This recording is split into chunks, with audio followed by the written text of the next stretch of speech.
Bien, buenos días y gracias a todos por venir.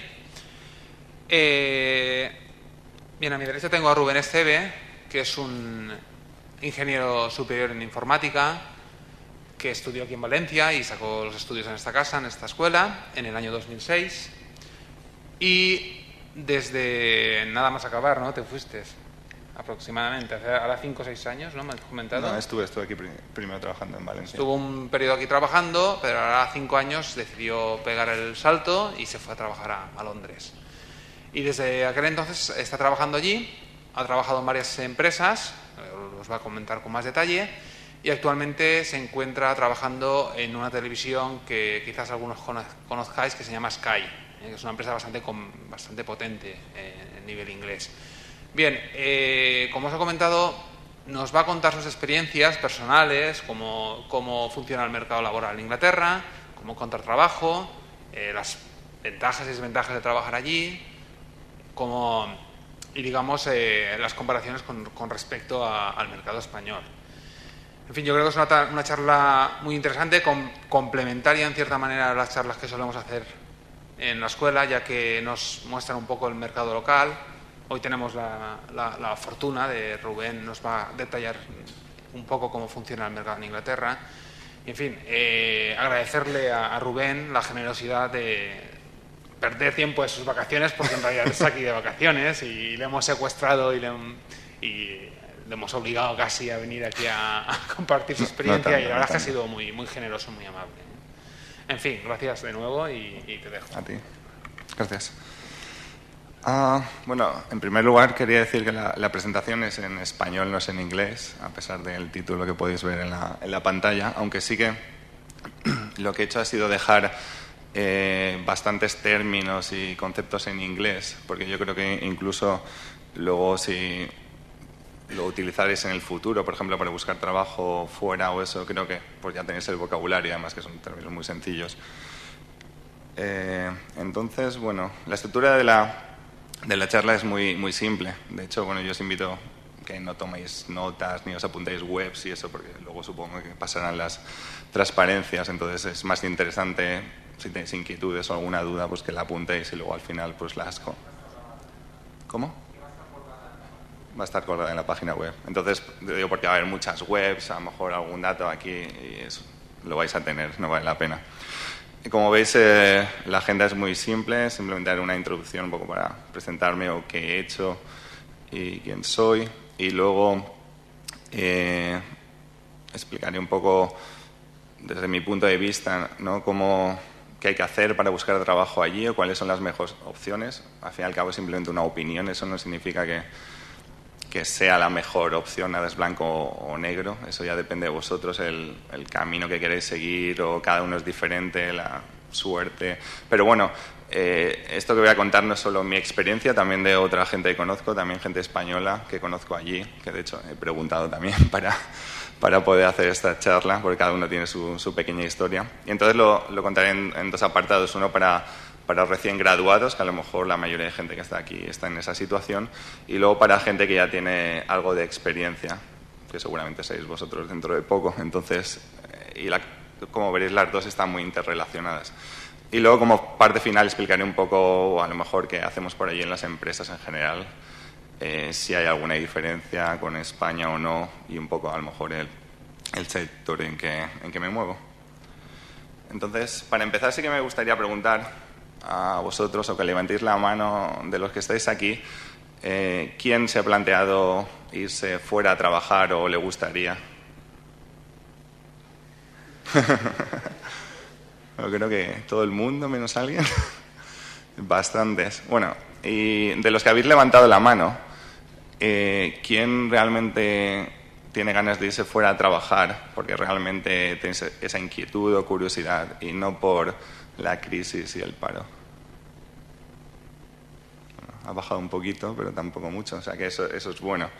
Eso es bueno porque, bueno, luego cuando entre más en detalle y eso, yo creo que la motivación de hacer algo, no solo en esto del trabajo, en la vida es importante, porque si no fracasas al final y además no te lo pasas bien. Entonces hay gente que quiere salir fuera ahora por la situación que hay en España, yo no sé si lo recomendaría del todo, depende de cada uno, ¿no? Pero yo creo que si tienes ganas de algo, entonces lo consigues seguramente.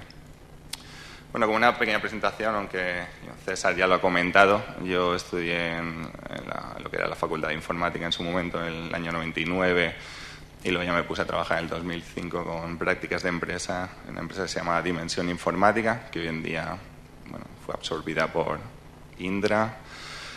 Y ahí hice el proyecto también de carrera, y ahí hice un poco de todo, ¿no? Empecé como programador, Java, de frontend también, y poco a poco, de casualidad, que había un poco en un proyecto en el que necesitaban más gente dedicada a testeo, y eso pues me abrió un poco los ojos, o lo que más me gustaba dentro de la informática, ¿no? Que a lo mejor testeo es una cosa que la gente cuando sale de la carrera no lo tiene tan claro como una opción de trabajar, y a lo mejor aquí en España no hay tanto, yo creo que hoy en día hay más, pero es una cosa que me gustó mucho por mi forma de ser, y a partir de ahí decidí que me quería ir, y lo intenté de diferentes formas. Lo intenté desde aquí, yo no lo conseguí, pero eso me hizo darme cuenta que tenía que irme a otros sitios si quería, pero eso me pasó a mí en aquel momento, eso no significa que sea la situación ahora. Por lo tanto, me fui a Londres, dejé mi trabajo aquí y como podéis ver, he estado trabajando en los siguientes 5 años en estas 4 empresas en puestos más o menos parecidos, siempre relacionado con proyectos de software, programando, pero siempre enfocado a la parte de testeo. La primera parte que voy a hablar es sobre, desde mi punto de vista, cuáles son las opciones para recién graduados en el Reino Unido y en el extranjero en general, aquí en Europa. Lo primero que yo incluso me planteé es, la titulación española, lo que estudiamos aquí, ¿es compatible, es buena, es mala comparado con lo que estudian en Europa? Mi opinión personal es que sí lo es buena y muy buena. De hecho, incluso ahora en Inglaterra también se preocupan de la gente de España con esto de la crisis, que van a salir, tal, pues están interesados, ¿no? Luego es más difícil o menos difícil por el tema de que allí también hay mucha gente, pero hay una buena reputación en general, ¿no? Y ahora tenemos como la etiqueta de somos baratos. Pero yo creo que lo que damos aquí es bueno, es realmente lo que menos pensamos que a lo mejor nos vale cuando estudiamos la carrera, es lo que realmente yo creo que nos vale. Es decir, el aprender a pensar de un cierto tipo, a resolver problemas, algoritmos o otro tipo de cosas que a lo mejor no pensáis que os sirven para trabajar directamente. Pensáis ya, este lenguaje o el otro. Pues realmente un lenguaje lo aprendes en una semana realmente, y yo tengo que ir cambiando de vez en cuando de lenguajes. Pero la gente que tiene una mejor formación pues resuelve los problemas de forma mejor en los trabajos que he estado con compañeros, e incluso luego te das cuenta que con el paso del tiempo nosotros retrocedemos, yo creo que en la manera de resolver problemas, y creo que vamos a peor normalmente. De hecho, la gente que empieza pues tiene mejores ideas, y además, por ejemplo, cuando alguien echa una aplicación para Google y cosas de estas, ¿no? que te hacen pruebas un poco más teóricas o eso, pues desde luego un alumno sacaría mejores notas en ese tipo de problemas que una persona que lleva varios años de experiencia. O sea, que ganas por una parte, pierdes por otra.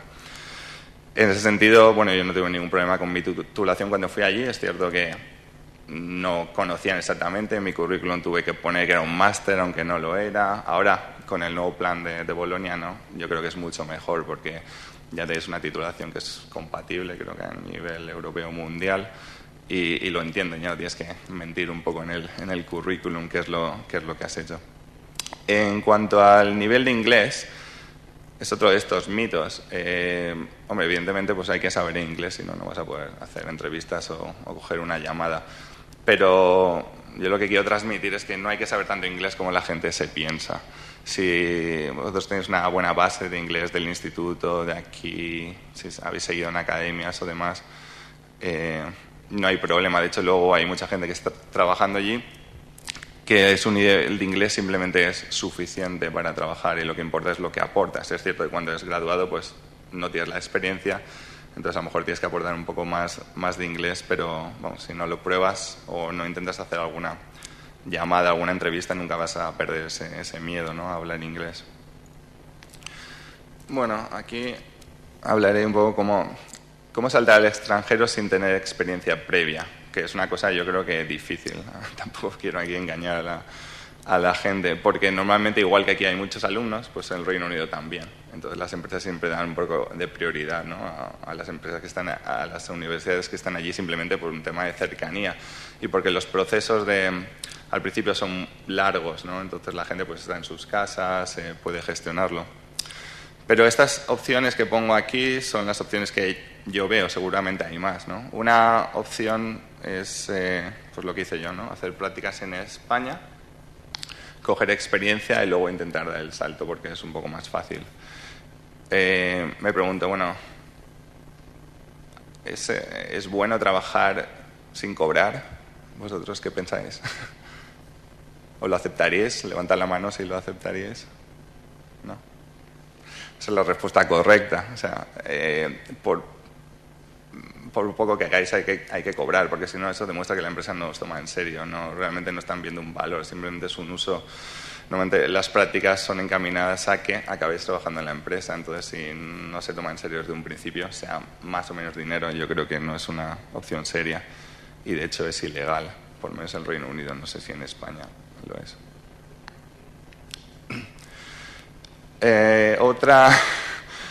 Otra opción que yo creo que es la mejor, aunque yo no la hice, es acabar tus estudios en otro país, con una beca Erasmus o lo que sea. ¿Por qué? Pues porque ya llegas allí, conoces el entorno, te mezclas con ellos y formas parte de uno más de ellos. Entonces ya estás en el mercado de los graduates ahí, ¿no?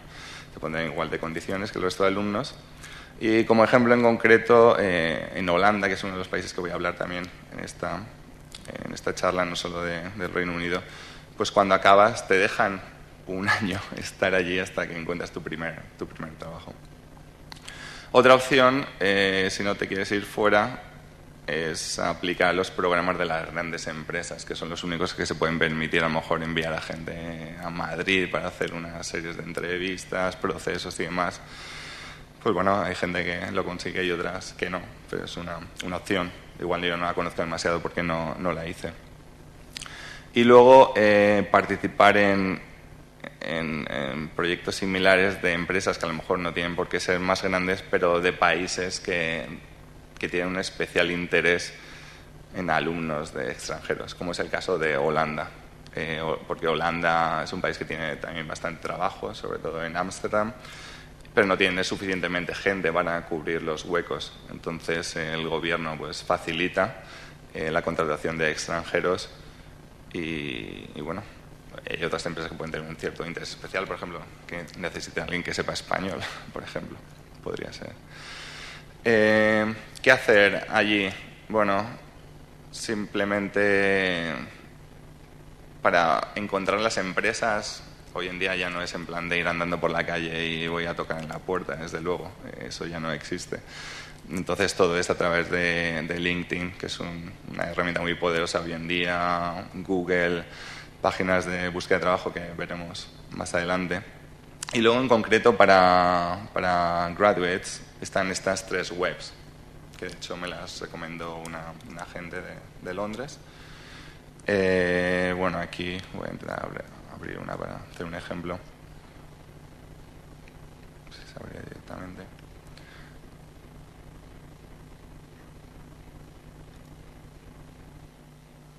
Bueno, sí, esto ya me pasó en casa también.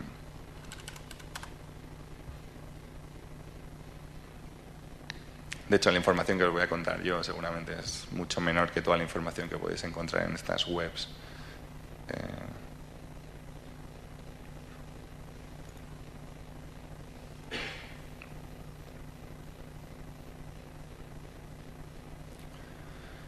Vale, pues aquí tenéis todos los apartados de por zonas, recomendaciones, incluso pues las empresas pondrán sus anuncios y demás. No voy a entrar mucho en detalle, pero es simplemente un ejemplo, ¿no?, de páginas especializadas para puestos de graduados. Y estas otras 2 también. ¿Qué requisitos necesitáis para ser graduate en el Reino Unido? Bueno, en principio nada más que ser de la Unión Europea es suficiente para vosotros, no necesitáis ningún tipo de visa.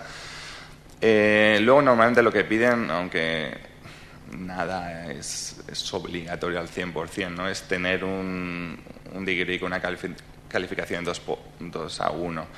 Esto, no sé si aquí en los planes tienen esto, posiblemente no. Aquí tendremos del 0 al 10 y matrícula de honor. Pues esto viene a representar un poco lo mismo. Normalmente siempre ponen que por lo menos tengas 2.1, que es como un notable. Pero vamos, que eso lo conviertes y hasta le explicas lo que un 7 de 10, pues que saquen ellos la cuenta, ¿no? Entonces, normalmente te piden eso, pero bueno, yo creo que el punto que pongo abajo, que es mostrar interés por la empresa y sobre todo por el sector en el que está, seguramente puntuará mucho más que la nota en sí. Porque al principio, pues, bueno, al principio siempre no buscan gente que esté muy interesada en lo que hacen, pero sobre todo al principio, que a lo mejor no tienes la experiencia. La estructura que tienen los graduate schemes depende de cada empresa. Pues normalmente cuanto más grande es la empresa, seguramente más largo será y más cosas tendrá.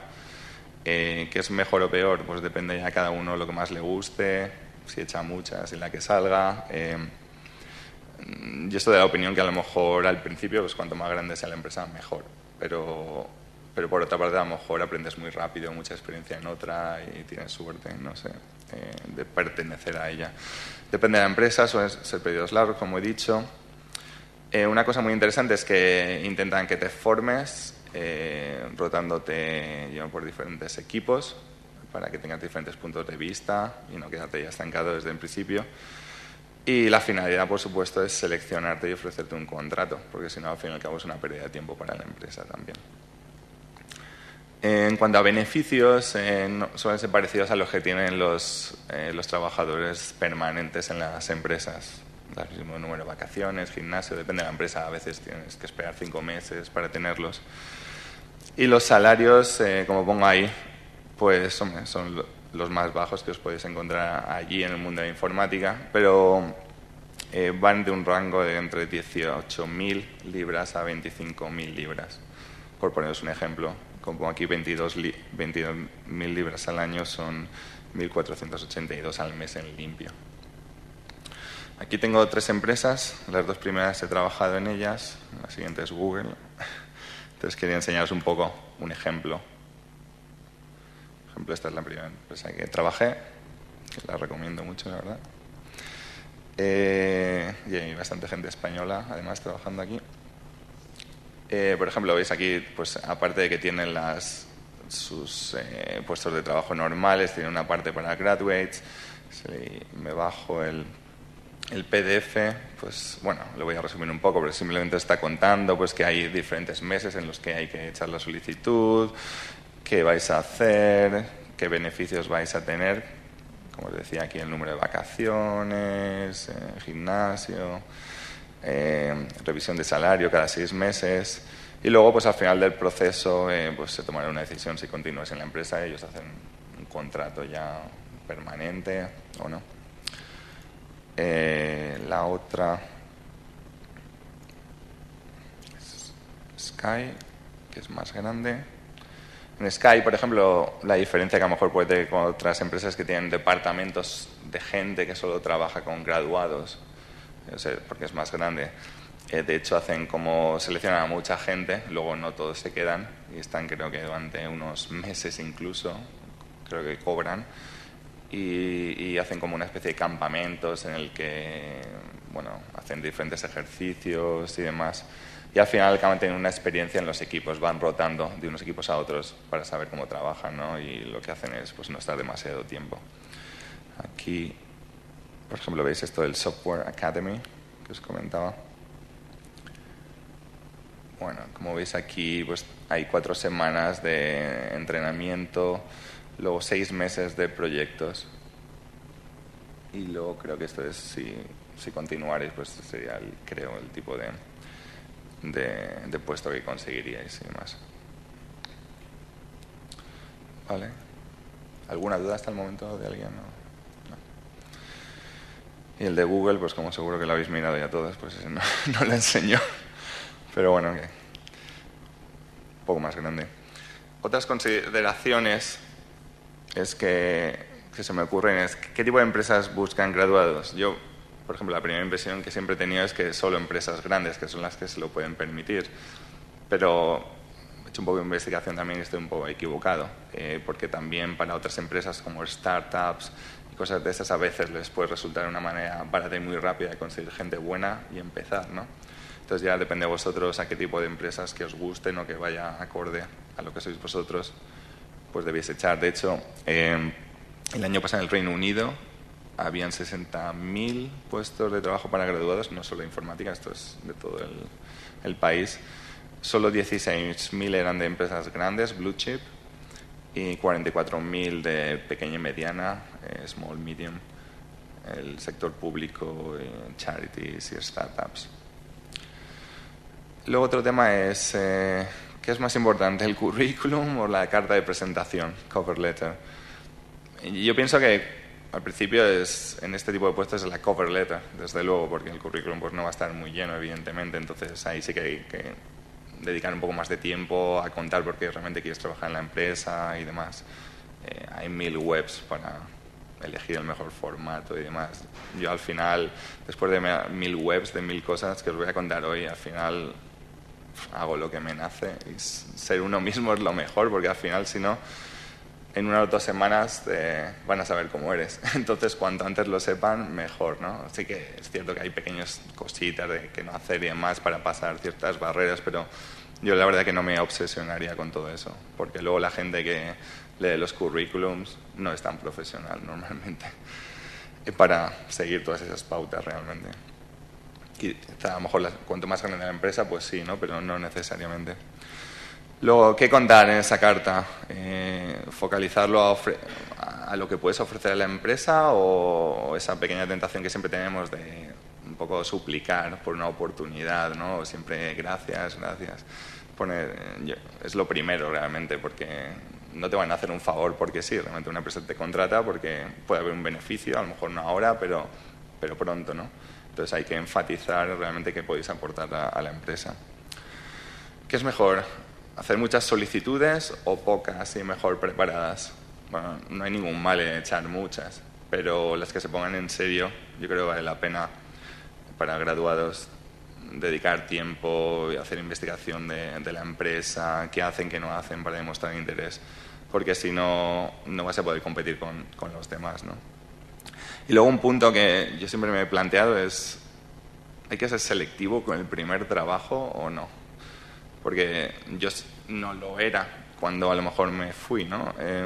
Y luego por casualidad acabé trabajando en el que a lo mejor más me hubiese gustado. Pero luego te das cuenta que el primer trabajo siempre te marca mucho, sobre todo si no eres una persona que tengas una predisponibilidad de salir pronto de un trabajo y meterte a otro porque te acoplas. Porque normalmente la gente siempre acaba haciendo lo que hizo en el primer trabajo. Normalmente, bueno, yo creo, no siempre, pero... Entonces vale la pena coger el primer trabajo que te guste, aunque te paguen a lo mejor un poco menos o cosas de estas. Esa es mi opinión, pero bueno, cada uno puede tener sus preferencias. Y si no surge lo que te gusta, pues sí, coge otra cosa, pero luego no tengas pega en saltar lo antes posible a lo que te guste realmente. Bueno, acaba la parte de graduados, que es la que pensaba que más le podía interesar a la gente, aunque yo creo que la otra está muy relacionada. ¿Hay alguna duda antes de que empiece a hablar para la gente que tiene experiencia o no? Muy bien. Bueno, pues ahora voy a pasar a explicar un poco cómo encontrar a lo mejor trabajo allí cuando ya tienes algo de experiencia. O a lo mejor no, yo creo que incluso algunos de estos consejos pueden servir también para graduados, ¿no? Pero lo otro está muy marcado, ¿no? Que cómo sería el camino de un graduado. Bueno, ¿cómo saltar al extranjero teniendo experiencia previa? Las 4 opciones que pongo aquí yo creo que son las más típicas. Todo el mundo que conozco está en una de estas, más o menos. Seguro que hay más, por eso he puesto una E, para que vosotros la completéis algún día, si eso me enviáis un email y me la contáis. Una típica es, bueno, trabajar en España para una multinacional o una consultoría más grande que normalmente tienen proyectos con empresas de fuera o empresas de fuera que están también en ciudades, Madrid, Barcelona, Valencia. Y a partir de ahí es fácil acabar en otro sitio sin darte cuenta. Sobre todo cuando no tienes compromisos, a lo mejor familias y demás. Entonces, una vez que te llevan allí un poco de la mano, que es la opción que todos nos gustaría, fácil, que te ponen a lo mejor el dinero incluso para realojarte, pues luego ya o te quedas con ellos o saltas a otra, pero bueno, ya te han llevado de la mano. Normalmente cuando esto ocurre, pues hay un periodo en el que no te puedes cambiar, a menos que haya una penalización. Solamente se han hecho una inversión en llevarte allí y ponerte una casa durante un mes o algo. Opción número 2 es, bueno, tengo un amigo trabajando en el extranjero que me recomienda en su empresa, que es bastante típico, porque por ejemplo en Londres, que es un mercado muy grande, pues las empresas no tienen realmente mucho tiempo para estar entrevistando a gente, sobre todo buscar gente más que entrevistar, ¿no? Entonces, pues hay mucho trabajador allí de agentes, reclutadores, que es lo que le hace un poco el trabajo sucio a las empresas. Entonces, por eso ponía recompensas. Si una persona desde allí recomienda a un amigo y ese amigo al final encaja en la empresa, pues depende del tipo de puesto de trabajo y tal, pues ¿no? Te dan entre 500 y 2.000 libras. Eso os hace la idea de que un agente pues cobra mucho más. A veces cobra un 20% del sueldo de una persona, a lo mejor 12.000 libras o cosas así. Por lo tanto, para la empresa es un ahorro, un favor que os hacéis a vosotros y le hacéis a ellos.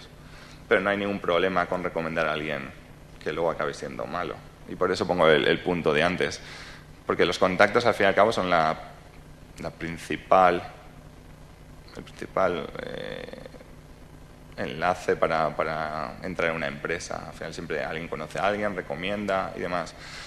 Ahora, pero sí que quería enfatizar un poco la diferencia entre contacto y enchufe, ¿no? Que es una cosa que el contacto aquí en España está como muy mal visto siempre, cosa que no he visto, nunca he pensado.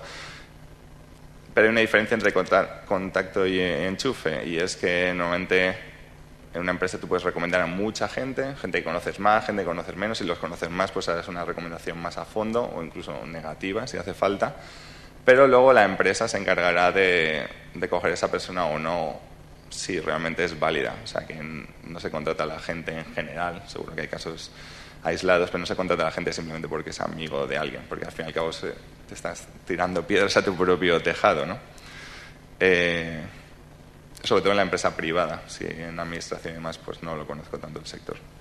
Otra opción es intentar buscar trabajo desde aquí, haciendo entrevistas por teléfono o Skype, y luego cuando ya la cosa se ponga en serio, pues desplazarse, coger un avión o lo que sea, o tener 2, 3, intentar ponerlas la misma semana.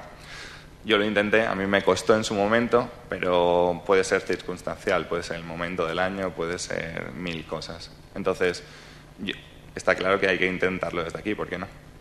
Pero a mí me parece un poco difícil. Entonces, a raíz de eso, pues hice la opción D. Me dejé el trabajo y me fui para allí, y que fuera lo que fuera. Me fui a Londres, porque me llamaba la ciudad, porque el mercado era más grande y demás.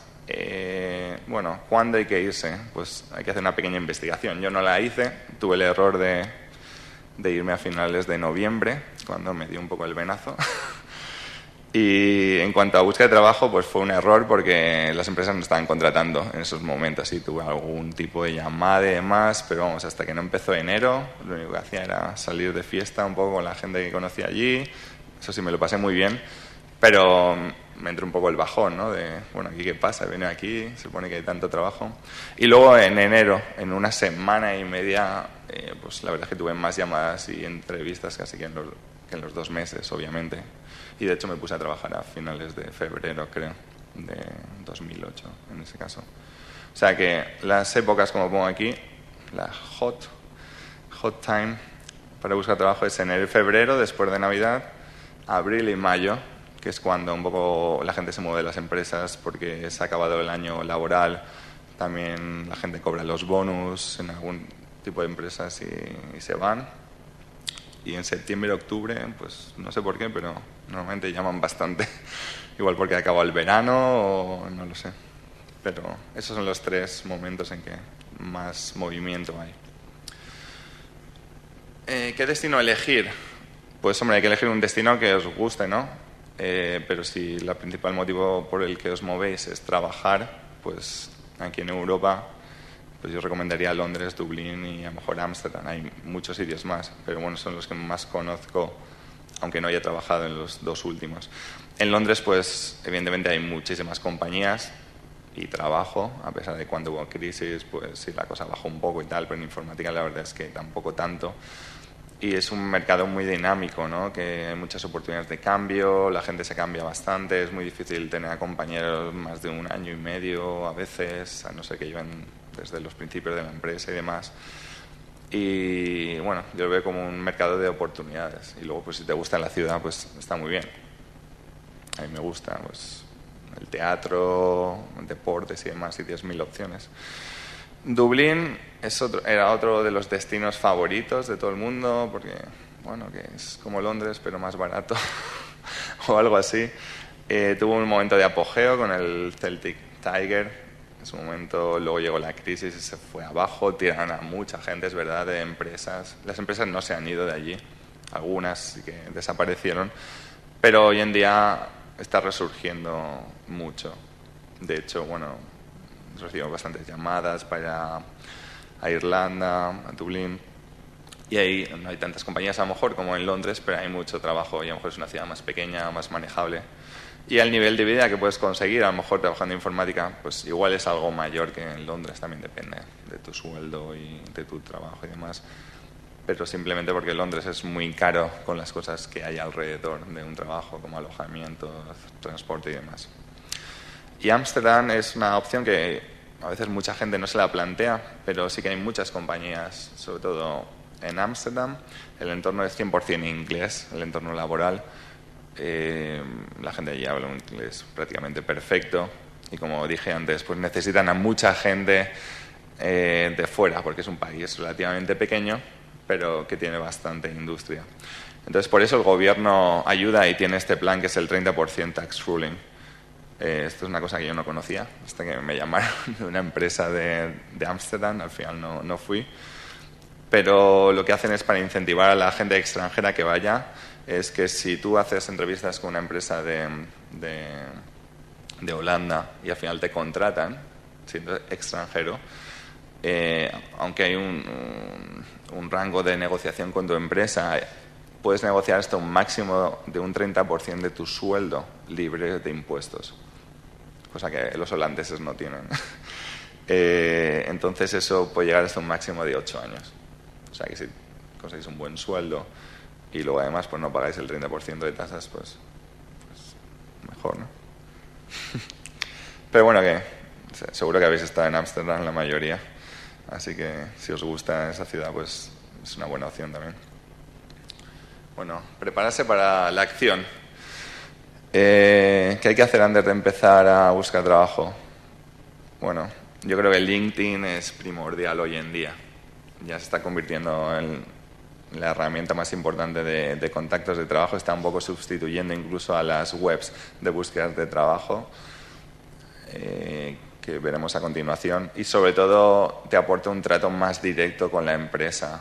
Y sobre todo es cierto que se da un uso mejor cuando ya tienes más experiencia, porque es más fácil conseguir un trabajo más adecuado para ti, un poco más específico, ¿no? Porque puedes contactar con la empresa directamente. Entonces, si no tenéis perfil de LinkedIn, crearlo. Si no sabéis qué poner, pues mirad de perfiles de otra gente, copiarlos. Bueno, no exactamente lo que pone, pero copiar el formato.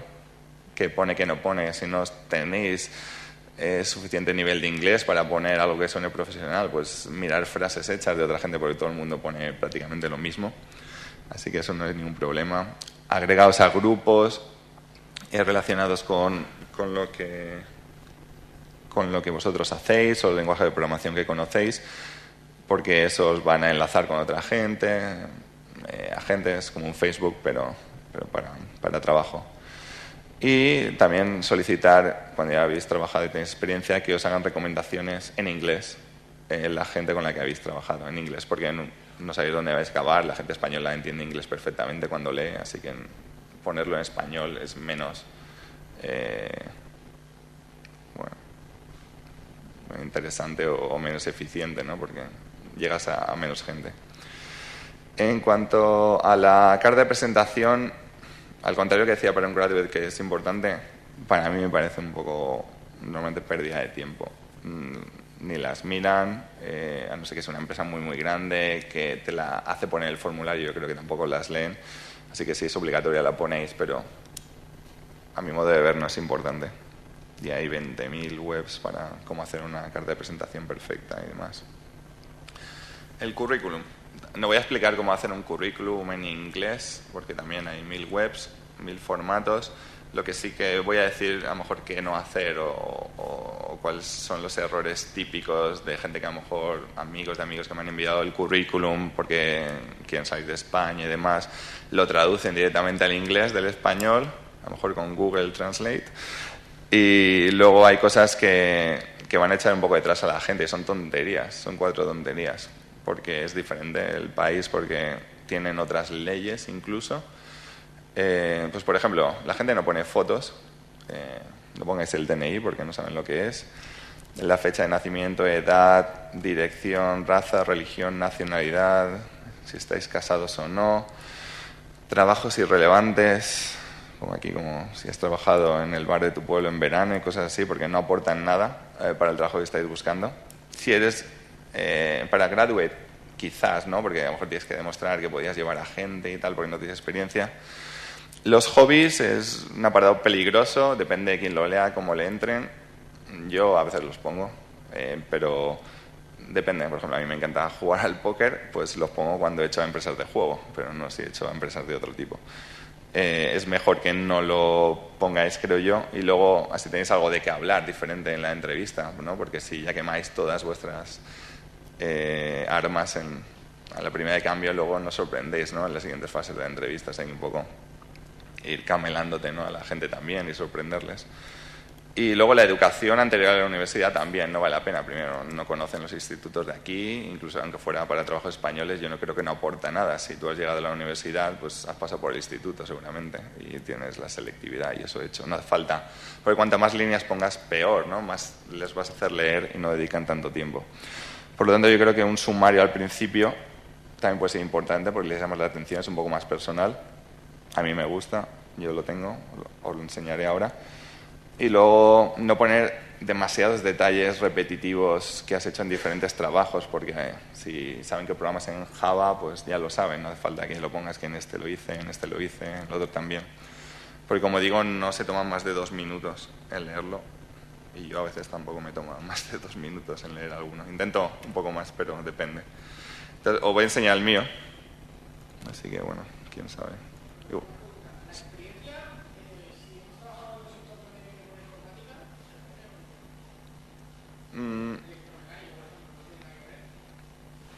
Hombre, depende de electromecánica, a lo mejor tampoco es tan diferente, ¿no? Como si eres panadero o algo de esto. Yo creo que si no tiene nada que ver, pues es que no te va a aportar más ni menos. Yo creo que incluso es poco profesional. A lo mejor mecánica o eso que comentabas, pues depende de lo que hiciste, ¿no? Porque si a lo mejor trabajaste con un equipo y tal.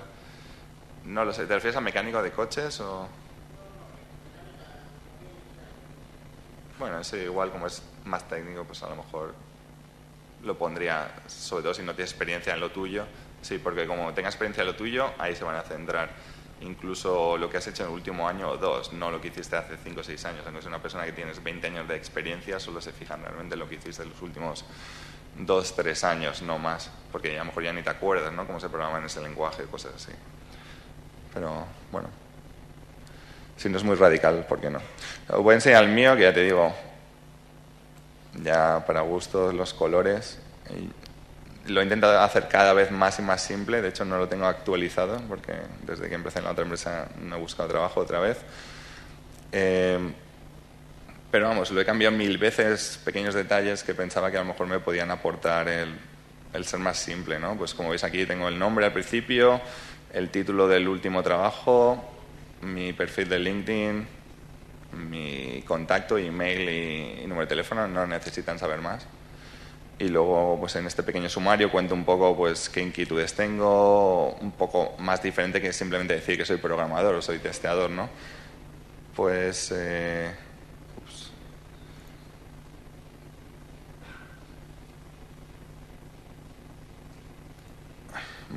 Y luego ya, pues, bueno, sí, certificaciones. Como veis, la educación, solo tengo la de la Universidad Politécnica, que incluso, ¿ves? Por ejemplo, tuve que poner que tengo BSc y MSc, porque es la única forma de representar que tengo el grado y el máster, ¿no? Porque antes solo estaba la Ingeniería Informática Superior, que es mentira, pero bueno, es la única forma que tiene de explicarlo. Luego, pues a lo mejor las tecnologías que utilizan estos años, ordenadas a lo mejor por cuán recientes son. Siempre pongo las que he trabajado últimamente al principio y luego el número de años y ya está. Luego, pues para cada trabajo una pequeña explicación de mis responsabilidades, más allá de lo que es puramente técnico. Sigo pensando que tiene demasiada información y dentro de poco la quitaré. Pero bueno, si estáis interesados os lo puedo enviar también, que quién sabe, a lo mejor me conseguís un trabajo en el futuro para mí.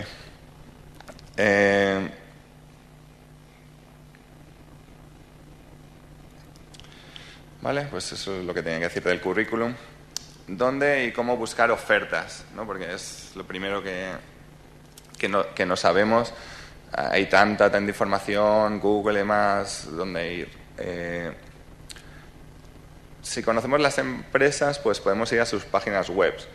El problema de esto es que normalmente las empresas, y cuanto más grandes suele pasar más, no tienen las ofertas actualizadas, ya no están activas, no las mira nadie. Ya te digo, normalmente tienen gente que trabaja en eso, pero no sé cómo lo hacen, pero no prestan atención. Por eso, al final, ¿no? Siempre es más fácil conseguir un trabajo en una empresa a través de un agente que realmente a través de las webs de la empresa. La única empresa que conozco que no trabaja con ningún agente es Google, por lo tanto ellos sí que se toman un poco más en serio pues sus procesos y sus mecanismos, y sí que tienen gente que lo lleva, pero la mayoría no. Luego también en LinkedIn, en el último año o dos, ya han empezado no solo a dedicarse a conectar a la gente entre ellos, pero también a poner ofertas de trabajo, y como dije, son muy específicas, es un trato más personal con la empresa. Normalmente la empresa es la que contacta contigo y es una buena forma. Y luego la tradicional y la que hoy en día todavía es la mejor es pues las páginas especializadas en búsqueda de trabajo de informática. Hay de 1000 sectores. Normalmente tú echas ahí a 1000 ofertas que no sabes ni de qué empresas son, porque solo te ponen de qué va, a lo mejor el sueldo y demás. Y luego los recruiters contactan contigo. Luego ya cuando empiezas a echar muchas, empiezan a llamarte un montón, algunas se quedan en nada, otras en sí, o sea que hay que no parar, ¿no? Aunque siendo selectivo, como decía antes, pero tampoco quedas esperando demasiado por ninguna oferta, porque luego a lo mejor a mitad del proceso la gente no te llama, o a lo mejor sí, a veces va todo muy rápido, a veces no.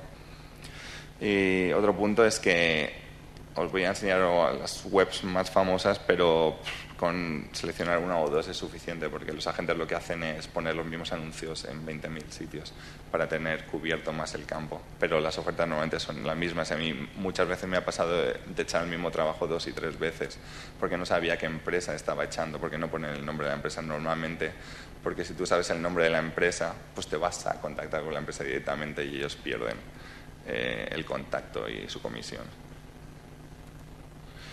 Entonces aquí, bueno, os pongo las webs que más se conocen.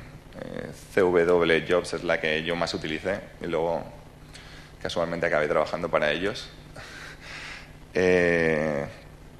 Y para Amsterdam hay una muy en concreto, porque es un mercado a lo mejor más pequeño, pero esa es la que mejor está. Os digo que cuando os pasen las transparencias las podéis copiar. Otra alternativa es startups, que últimamente se han puesto muy de moda en Londres. Siempre han estado en América, ¿no? Pero en Londres a lo mejor ha sido algo más reciente, y hay una área específica en Londres, en el centro de la ciudad, no está separada, que se llama el Silicon Roundabout, y donde se concentran muchas startups. Este link que os pongo aquí es el link de una feria que hacen 2 veces al año, en el que os podéis apuntar, ir allí y podéis conocer a las empresas, echar solicitudes. Y yo creo que es una buena forma, incluso para gente que no tiene mucha experiencia. Si estáis por Londres, a lo mejor podéis ir ese fin de semana de vacaciones a Londres y podéis estar sábado y domingo contactando con esas empresas, conociendo a gente, y es gratis apuntarse, ¿no? Es una opción también. alojamiento y transporte en Londres, que es seguramente una cosa que la gente se plantea, ¿vale la pena ir? Porque es muy caro y demás. Si no tienes trabajo, un trabajo fijo, es casi imposible que te alquilen para ti o para gente compartida, pero a vuestro nombre, un apartamento o una casa, que normalmente un apartamento, una habitación pueden rondar entre los 800 y las 1.200 libras al mes, gastos no incluidos dependiendo de la zona y 1000 cosas. Pero es difícil. Por tanto, si no tenéis trabajo todavía y estáis buscando allí, pues es más factible alquilar, ¿no? Alquilar una habitación en un sitio que haya diferente gente o en algún hostal. Yo, por ejemplo, estuve 2 o 3 meses en un hostal hasta que encontré un trabajo. La web, esa que os pongo, es la que utilicé, hay unos cuantos. Y Gumtree es la mejor web donde hay 20.000 ofertas, no solo para vender cosas y comprar de segunda mano y cosas esas, pero hay 20.000 ofertas de habitaciones, de gente que entra, de gente que sale, es la mejor y es gratuita. Y ya te digo, una habitación os puede costar entre 250 o 600 al mes, dependiendo de la casa, la zona y demás. Si a lo mejor vais con vuestro novio o vuestra novia, pues si compartís la habitación, pues a lo mejor una habitación doble pues puede salir más barato.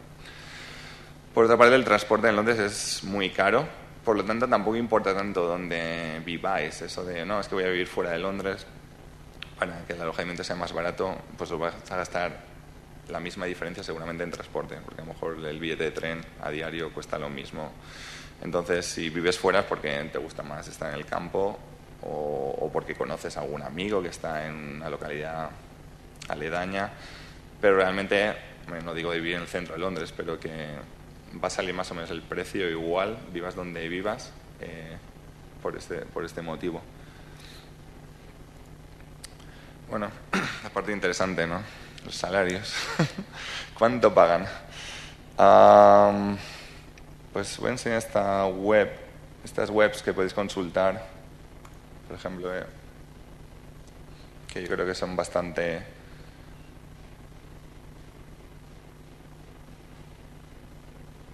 certeras. Ya te digo, son un ejemplo, ¿no? La gente cobra muy diferente en los mismos sitios, en los mismos puestos, depende 1000 cosas, la negociación, el tiempo, la suerte. Pero bueno, por haceros una idea, una persona, por ejemplo, un editor web, que a lo mejor tiene un perfil más bajo, pues como pone aquí, puede cobrar entre 12.000 y 20.000 libras. Un diseñador web, que sí, es de informática, HTML, pero no es técnico, no suelen ser gente que ha estudiado ingeniería, pues 15.000-25.000 libras. Ya desarrolladores de PHP, otro tipo de cosas, estos son bajos, 17-26, 20-30. De otro tipo de lenguajes más orientados a objetos como Java y eso, pues una persona que a lo mejor está empezando 20-30, antes veíamos en los graduates 22.000, una cosa así. Y luego cuando va avanzando una persona que a lo mejor 2-3 años de experiencia, pues depende, 28.000, 40.000, depende también de la empresa donde estés, el sector, si ganan dinero o no la empresa. Ya con 5 años de experiencia o así, pues entre 40 y 60.000, yo creo que es factible. Pero es eso, que de 40 a 60.000 es mucho el rango, ¿no? Por eso os digo que depende de 1000 factores, tampoco. Y yo lo de los sueldos tampoco me lo tomaría como, no me obsesionaría mucho, porque luego al final dejas que te influya inconscientemente y a lo mejor dejas una buena oportunidad por eso. Y siempre estás a tiempo de cambiar.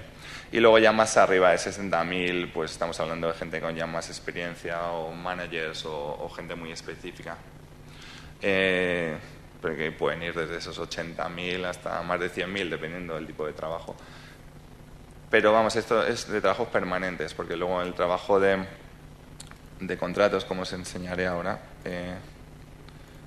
por ejemplo, en esta otra he elegido el lenguaje de programación Java, porque hay diferentes gráficas para diferentes tipos de tecnologías y demás.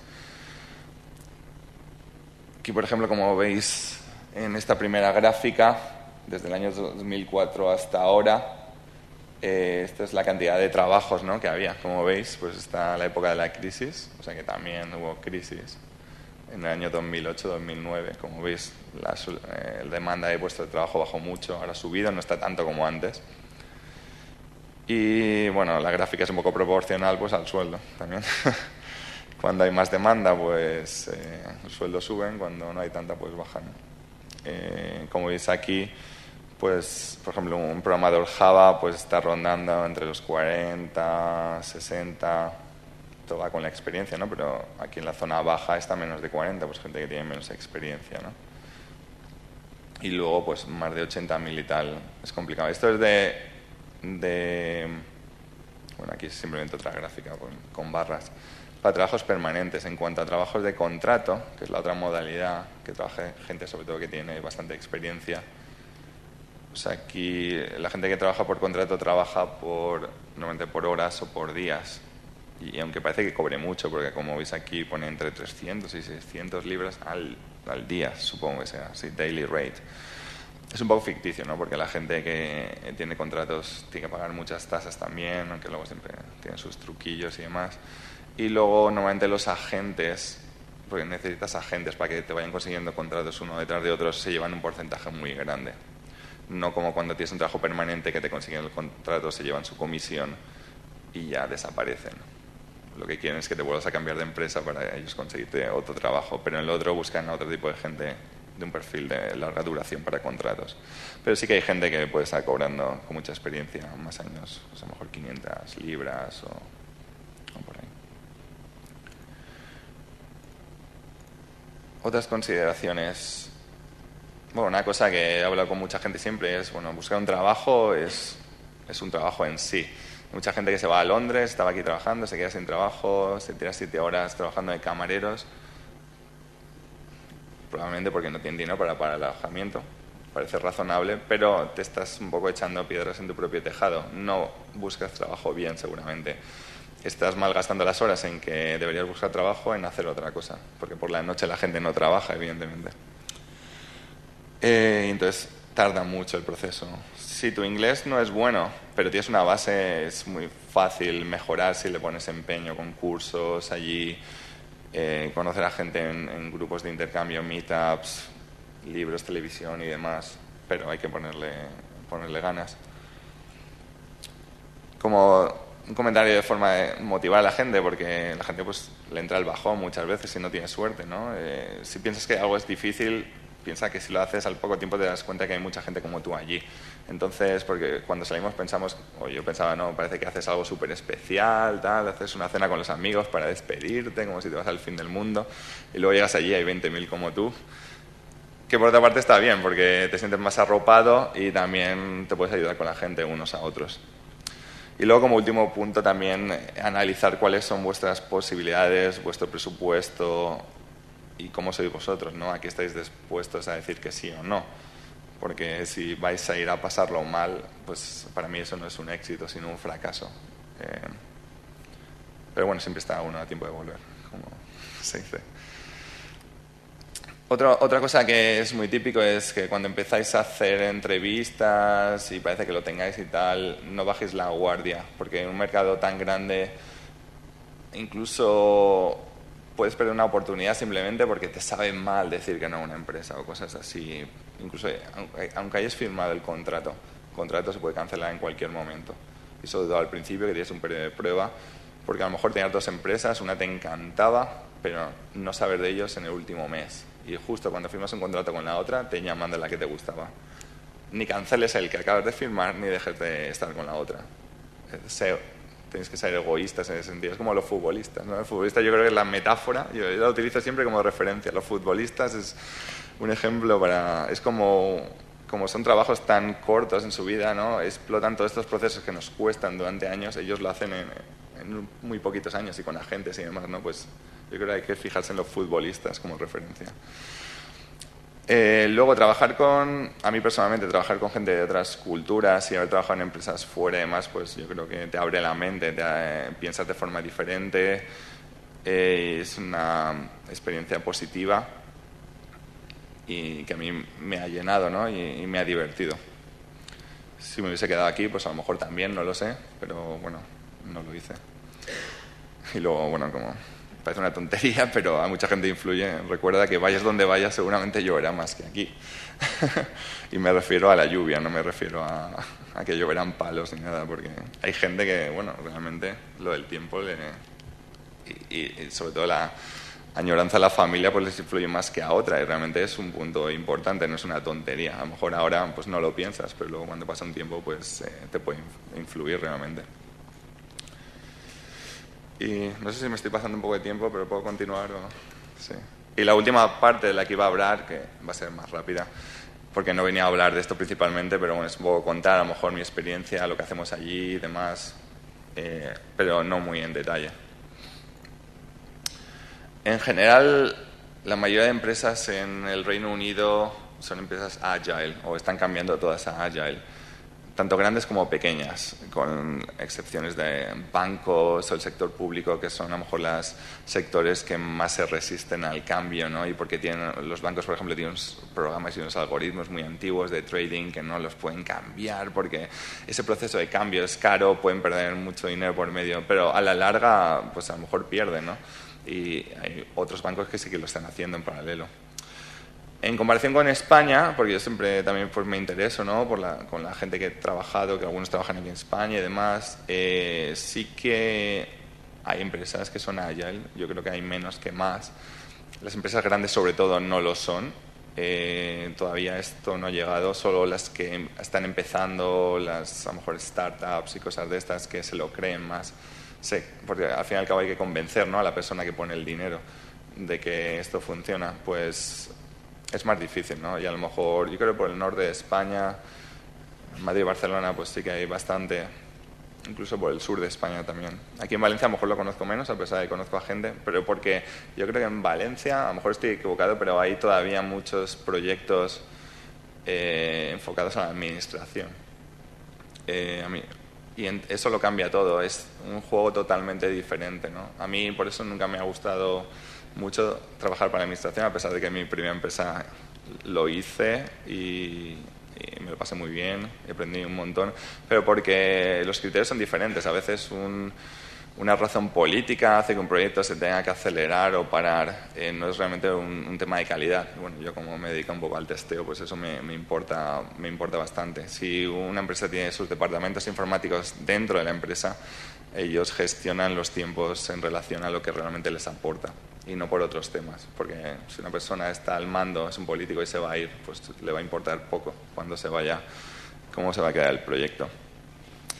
Normalmente dentro del mundo Agile, la gestión de proyectos que está hoy en día de moda, antes estaba Prince 2, yo eso no lo viví, que era más rollo waterfall y demás. Pues ahora está Scrum y un poco de Kanban, que se está poniendo de moda ahora también. Todas estas metodologías pues provienen de las cadenas de empresas como Toyota y demás, que no son empresas informáticas, pero tienen estos procesos. Y simplemente, no voy a entrar en detalle, no sé si lo conocéis. De hecho, ¿vosotros conocéis este tipo de metodologías además? ¿O habéis trabajado en alguna práctica o alguna asignatura? Se supone. Pues bueno, simplemente de forma muy reducida diría que simplemente se trata de acercar los equipos de desarrollo a los clientes y de agilizar, pues se llama Agile, el proceso, porque con la forma antigua no, pues tú hacías un proyecto, cuando lo acababas realmente el cliente no era lo que quería y habían pasado meses por medio. Y no tiene nada que ver con uno de los mitos, que es documentación. Realmente puedes seguir haciendo documentación, pero de otro tipo. Todas estas metodologías son interacción con el cliente muy cercana, la gente trabaja muy junta y también porque los requisitos cambian muy rápido en el mercado actual. Una empresa que a lo mejor tenía una estrategia, no sé, por ejemplo, creo que, no sé si Google sacó un teléfono y lo quitó, o era Microsoft. Tienes una visión, un proyecto de 5 o 6 meses y de repente tienes un competidor que te sale y lo ha hecho mejor, más barato, ¿no? Hay que cambiarlo completamente. Pues claro, un proyecto en formato antiguo, hay que volver a empezar, tardarías otro año, no. La gente quiere que saques cosas poco a poco y más pequeñas, y si tienes que pegar un giro rápido, que lo puedes hacer muy rápidamente, la única forma es con este tipo de metodologías, que puede parecer un poco de que son mal estar por casa a veces, de que somos poco profesionales, pero en realidad no lo son, ¿no? Porque el mundo de la informática un poco funciona así. También depende del sector, ¿no? Porque este es un sector como la medicina o el ejército, cosas de estas, pues tiene otros tiempos y y otras cosas. Y una cosa que es la que más me motivó a mí para probar este otro entorno es la importancia que le dan al testeo automático de regresión. Como concepto general, simplemente se trata de que si en un proyecto hemos hecho este proyecto está en este estado y funciona, luego van a llegar más requerimientos y nos vamos a centrar en hacer los nuevos requerimientos, pero lo que no queremos es perder tiempo en revisar que lo que ya funcionaba sigue funcionando y que no lo hemos roto. Y para eso la única forma es trabajar con máquinas, con procesos automáticos, porque si no es inviable. Si tuvieses que hacer que personas manualmente testearan todo eso, pueden tardar meses y aún así nunca van a ser tan fiables. Entonces, como pongo aquí, cosas como unit testing, integration testing, testeo funcional y no funcional. Funcional sería de requerimientos, de que si le doy a este botón, esta ventana sale y me dice esto. No funcionales son todos los que están alrededor, de temas de testeo de carga, de que si se me conectan 20.000 personas a la vez en mi página web no me la tiran abajo. Empresas que le dan mucha importancia al diseño, que nuestra página web funcione en todos los navegadores pues que es más famosos en el mercado. Y luego, por supuesto, de seguridad, que no nos entren, que no nos puedan hackear el sistema. Y, por supuesto, testeo manual y exploratory testing, que viene a ser como una especie... Cuando tienes toda esta infraestructura de testear las cosas automáticamente, te puedes permitir el lujo de explorar tu aplicación, a ver si encuentras algo diferente, algo que nadie se había planteado, que normalmente es lo que sería un bug, ¿no? Porque si uno de los tests que fallan es los que ya habías definido antes, realmente eso no es un fallo, ¿no? Porque ya sabías, ¿no?, que vas detrás de él. Pero bueno, es un poco más complejo lo del tema de testeo, quizá en otra charla. En cuanto a lo que son más programadores, se lleva también el pair programming. Hay gente que le gusta más, hay gente que le gusta menos, hay empresas que lo hacen más, menos. Tiene sus ventajas, sobre todo con gente que empieza en un proyecto nuevo. Para cogerse es mucho mejor porque no pierden un día entero contigo, sino que tú ya estás participando desde un primer momento en algo que está llevándose a cabo. Además, no dependes tanto de gente, ¿no? Esto de que se va una persona de vacaciones y ya el proyecto se queda parado y cosas de estas. No, todo el mundo tiene que saber de todo lo que está ocurriendo. La gente se rota cada día, normalmente. Además, los equipos suelen ser cross-skill teams. Es difícil, pero intentan que toda la gente sepa hacer un poco de todo. O sea, que el que es testeador sea técnico y programe, el programador testee. Incluso en mi equipo actual, nosotros a veces, cuando mi jefe está de vacaciones, hacemos de jefe. O hacemos las reuniones, las retrospectives que se hacen al final de la iteración de Scrum, ¿no?, para ver qué ha ido bien, qué ha ido mal. Ahora lo que estamos haciendo es hacer un juego cada 2 semanas para elegir quién va a ser la persona que lo va a hacer en la siguiente vez. O sea que en ese sentido, como digo aquí también, es una estructura bastante lisa, flat organization structure. No se lleva tanto las jerarquías, por supuesto que hay jefes, por supuesto que hay arquitectos técnicos, pero estamos todos muy cerca y todo el mundo, ¿no?, colabora, todo el mundo tiene su opinión. Y eso, al fin y al cabo, se trata de la comunicación, ¿no?, y que todo vaya bien. Luego también las empresas en general, también depende de cuánto tiempo y dinero tengan, sobre todo tiempo libre, porque a veces contratas a mucha gente, ¿no?, y no siempre tienes un montón de proyectos en marcha. A veces un mes parado y luego un proyecto llega más tarde y no vas a tirar a toda la gente y luego contratarla al mes siguiente. Si quieres para eso, pues está la gente de contratos, pero lo que aprovechan en esos tiempos muertos o a veces de modo regular es que te dejan tiempo, como lo que habéis oído a lo mejor en Google, ¿no?, de que tú te entrenas en otras tecnologías, en otras herramientas, porque al fin y al cabo vas a lo mejor venir con algo nuevo que va a aportar algo al equipo, y si no experimentas pues no hay forma de saberlo, y lo único que necesitamos hoy en día es ir a Google y mirar cosas y tal. No hace falta ni siquiera que te paguen un curso en esta empresa de entrenamiento y demás.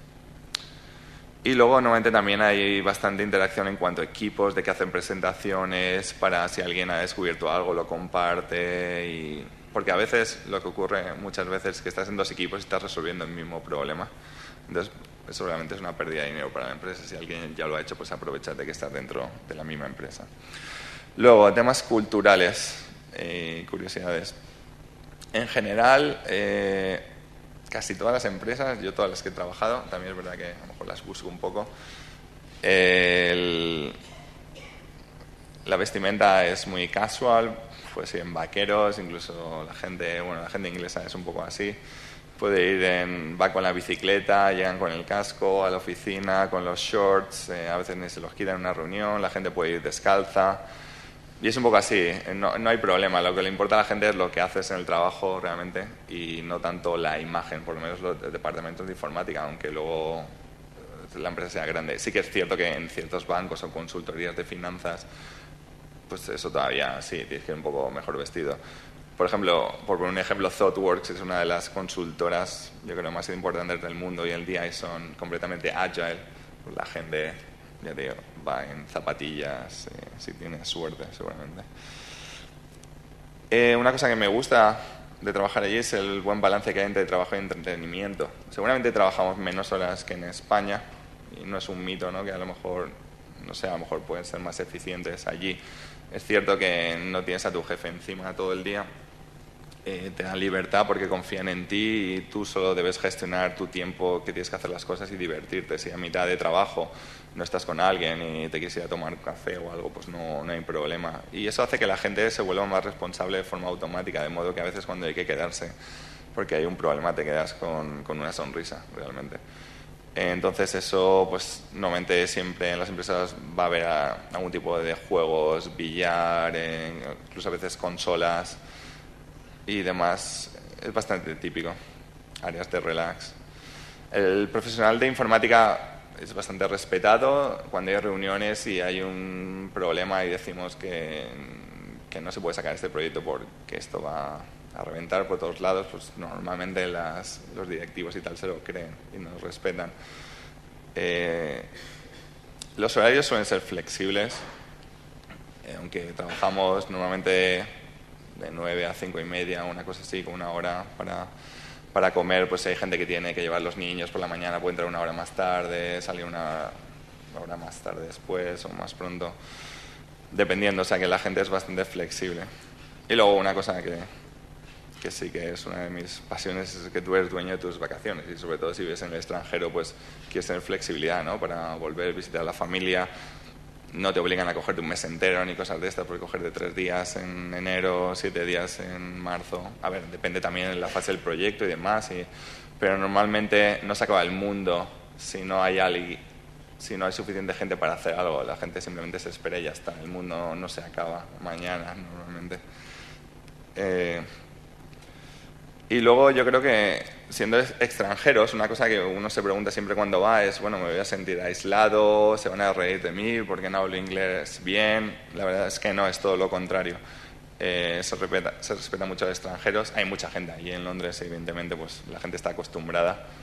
Y la verdad es que a lo mejor tú estás más pendiente si hablas mal que los otros, ¿no? Realmente.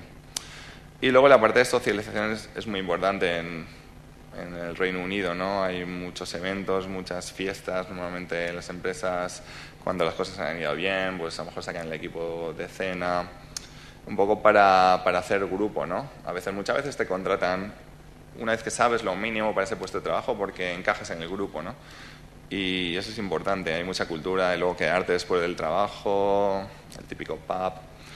Y es cierto que con la gente joven y demás, mucha gente que estaría en la misma situación, es muy típico que hagas amigos en las empresas. Muchos de mis amigos son excompañeros con los que sigo quedando y demás. Y bueno, un poco para finalizar, quería comentar estas 2 frases que se las oí decir a Sánchez Dragó el otro día en televisión y me hicieron mucha gracia, pero es que creo que vienen al pelo, ¿no? Que decía, una puerta que se cierra son 1000 puertas que se abren. Y haz lo que temes y el temor desaparecerá, ¿no? Pues yo creo que estos 2 consejos son algo que te lo tienes que recordar un poco cada día cuando estás en un territorio un poco más hostil o difícil para seguir adelante y no perder la ilusión en buscar un trabajo fuera, ¿no? Y esto es todo. Muchas gracias.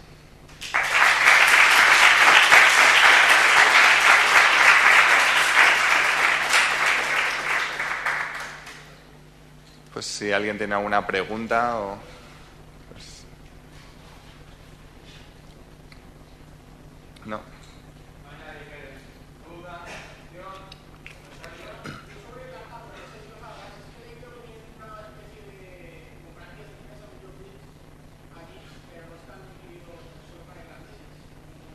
verdad es que no lo... Ah, sí. Bueno, me estabas comentando que en Irlanda, ¿no? Que hay un proceso que se llama Job Bridge, pero exactamente ¿qué consigues?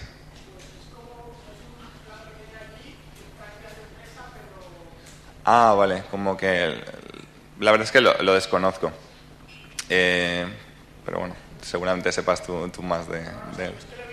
Sí. Lo he visto, pero lo único que solo para irlandeses, o sea, Bueno, pero yo creo que si acabas estudiando allí, pues tendrás las mismas condiciones, como he comentado, pero la verdad es que lo desconozco.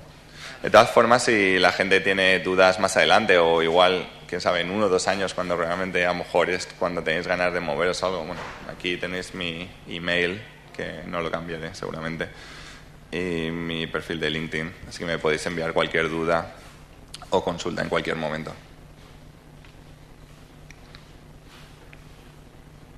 ¿Alguna pregunta más? ¿No os animáis? Tenéis ganas de comer ya, ¿eh? Yo también. Vale, pues muchas gracias, Rubén. A vosotros.